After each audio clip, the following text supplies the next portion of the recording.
Bismillahirrahmanirrahim. Assalamualaikum warahmatullahi wabarakatuh. Salam Pramuka. Baik kakak-kakak, di sini saya akan mempresentasikan tentang penerapan metode kerja kelompok dan pemecahan masalah dalam kegiatan kepramukaan menggunakan model permainan. Jadi di sini saya mencoba untuk menggabungkan dua metode dalam pembelajaran kepramukaan ya, yaitu metode kerja kelompok dan pemecahan masalah yang diaplikasikan ke dalam permainan. Nah, permainan di sini ini saya namakan dengan permainan ular naga. Jadi, permainan ular naga ini adalah permainan beregu atau berkelompok yang membentuk suatu barisan panjang atau berbanjar sehingga berbentuk seperti naga ya, dengan orang yang paling depan sebagai kepala naga dan yang paling belakang adalah ekor naga. Permainan ini dilakukan di lapangan terbuka. Kemudian media yang harus disiapkan ialah kertas yang bertuliskan sandi. Nah, permainan ular naga ini mengadopsi ya dua metode atau cara kepramukaan dalam kegiatan pramuka. Yang pertama itu metode pemecahan masalah. Jadi di sini pembina memberikan surat sandi atau teka-teki. Dalam permainan ular naga ini, setiap kelompok atau regu akan ditugaskan mencari sebuah kertas yang diberi sandi, dan tugas dari kelompok atau regu tersebut adalah menemukan dan memecahkan sandi tersebut. Ini tentang metode pemecahan masalahnya di sini.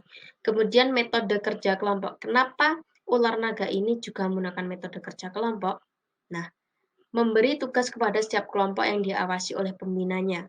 Penerapannya dalam permainan ular naga ini adalah orang yang paling belakang yang berperan sebagai ekor naga bertugas untuk memberikan instruksi kepada anggota kelompok atau regunya.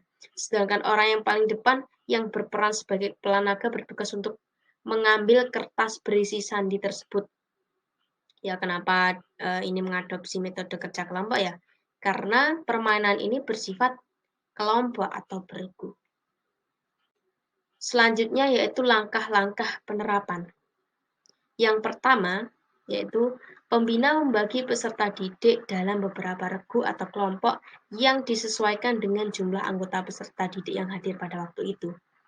Maksimal 10 orang dalam satu regu atau kelompok. Ini tergantung ya keadaan kegiatan pada waktu itu. Kemudian yang kedua, setiap kelompok atau regu diperintahkan untuk menentukan siapa yang menjadi kepala naga dan siapa yang menjadi ekor naga. Yang ketiga, pembina memberikan instruksi permainan, ya, memberikan instruksi permainan, di mana setiap kelompok atau regu yang terbentuk harus mencari kertas yang bertuliskan sandi yang sebelumnya telah disebar di beberapa tempat oleh pembina. Selanjutnya, setelah itu, seluruh anggota dalam setiap kelompok atau regu diperintahkan untuk menutup matanya menggunakan hasduk, sehingga tidak bisa melihat keadaan sekelilingnya kecuali yang berperan sebagai ekor naga. Jadi, setelah dibentuk beberapa kelompok, anggota setiap kelompok itu matanya ditutup menggunakan media yang ada, yaitu menggunakan hasduk, sehingga mereka tidak bisa melihat keadaan di sekelilingnya, kecuali yang berperan sebagai ekor naga. Karena yang berperan sebagai ekor naga, seperti yang dijelaskan tadi, mereka adalah bertugas mengarahkan. Kemudian, apabila seluruh kelompok atau regu sudah siap untuk menjalankan permainan, maka pembina akan memberikan aba-aba untuk memulai jalannya permainan. Yang berperan sebagai ekor naga, tugasnya adalah mengarahkan. Nah, ini mengarahkan anggotanya menuju tempat kertas yang berisi sandi itu berada. Karena kertas yang berisi sandi itu kan tadi sudah disebar oleh pembina ya. Jadi yang bisa melihat hanya yang tidak ditutup matanya, yaitu yang berperan sebagai ekor naga. Dia tugasnya adalah mengarahkan anggotanya. Dan hanya boleh memberikan aba-aba itu menggunakan tepukan bahu, ya, dengan tepukan bahu. Menepuk bahu kanan jika ingin mengarahkan anggotanya ke kanan, dan menepuk bahu kiri jika ingin mengarahkan ke kiri. Sedangkan yang berperan sebagai kepala naga bertugas mencari atau meraba-raba.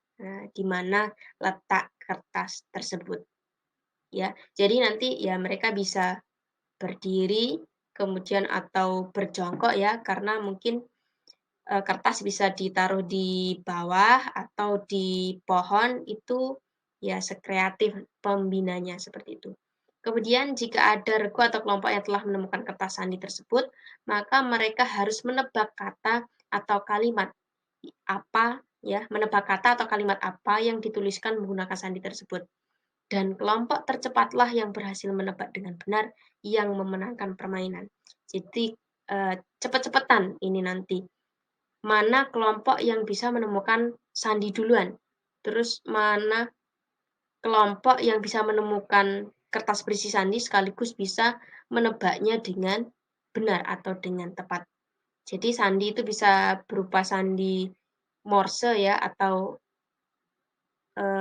apa seperti itu. Kemudian setelah ada pemenangnya nih ya, jadi pembina nanti dapat memberikan reward untuk menghargai hasil dari kerja regu atau kelompok tersebut.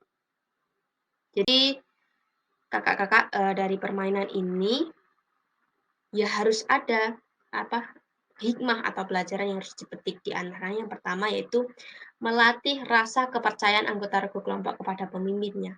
Karena mereka kan ditutup matanya nih. Nah, mereka berlatih untuk percaya kepada pemimpinnya. Kemudian yang kedua adalah melatih jiwa kepemimpinan.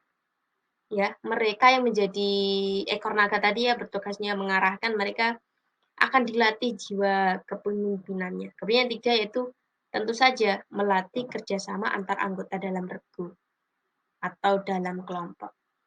Yang terakhir adalah melatih kekompakan. Nah, itu kakak-kakak tentang penerapan metode kepramukaan ya, yang saya adopsi menggunakan permainan ular naga ya, dengan metode kerjasama kelompok, juga menggunakan metode pemecahan masalah.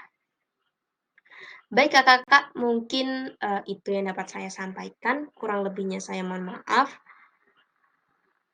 Wabillahi taufiq walhidayah, waridho wa inayah. Wassalamualaikum warahmatullahi wabarakatuh. Salam Pramuka.